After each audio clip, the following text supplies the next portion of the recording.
ஓம் உயிரான ஈஸ்வரா, துருவ நட்சத்திரத்து பேருருள் பேரொளி, வெள்ளி விளாகும் பத்ரேஸ்வரி அம்மா துணை. சிவன் மலையில் உள்ள முருகப்பெருமான நகுடன்கிற மன்னன் தன் சாபம் தீர பூஜித்து நற்பேறு பெற்றான். இந்த நகுட மன்னனுக்கும் நாம் விளையாடும் பரமபத விளையாட்டில் உள்ள பாம்புக்கும் தொடர்பு உண்டு. இந்த நகுட மன்னனின் கதையை இன்னொரு வீடியோவில் சொல்கிறேன், சரியா? மகாபலம் பொருந்திய ஆஞ்சநேயர் சுவாமி அசுரர்களை அழித்த பின்னும் தன் மனதில் தங்கி இருந்த வன்மம் தீரவும், தன் நலம் வேண்டி வரும் பக்தர்களின் நோய் தீரவும் முருகப்பெருமானை வணங்கி வழிபாடு செய்து சிவன்மலைக்கு பின்புறம் கோவில் கொண்டு சன்னதியுடன் விற்றிருக்கிறார். சிவன்மலையை சுற்றி அன்னதானங்கள் மிக சிறப்பாக நடைபெறும்.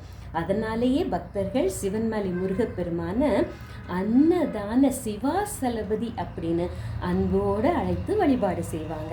இந்த சிவன்மலை சுப்பிரமணிய சுவாமி கோவிலில் மிக விசேஷமான ஒரு விஷயம் உண்டு. அது உத்தரவு பெட்டி. முருகப்பெருமான் தன் பக்தர்கள் அல்லாதவர்களோட கனவுல போய் ஒரு பொருளை காண்பித்து அந்த பொருளை உத்தரவு பெட்டியில் வைக்க சொல்வார். கனவு கண்டவர்கள் அந்த பொருளை எடுத்துட்டு கோவிலுக்கு வருவாங்க.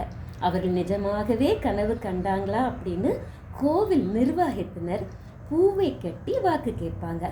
அந்த பூவாக்கு சரியாக இருந்தால் அவர்கள் கொண்டு வந்த பொருளை உத்தரவு பெட்டியில் வைப்பாங்க. அந்த பொருள்கள் மூலம் நல்வினை தீவினை இந்த உலகில் ஏற்படும். இதனால் முருகப்பெருமான் இந்த பொருள் மூலம் பின்வரும் நிகழ்வுகளை முன்கூட்டியே உணர்த்துவதால் இந்த சிவன்மலை முருகப்பெருமான காரண கடவுள் அப்படின்னு பக்தர்கள் ஒரு சிறப்பு பெயர் சொல்லியும் அழைப்பாங்க.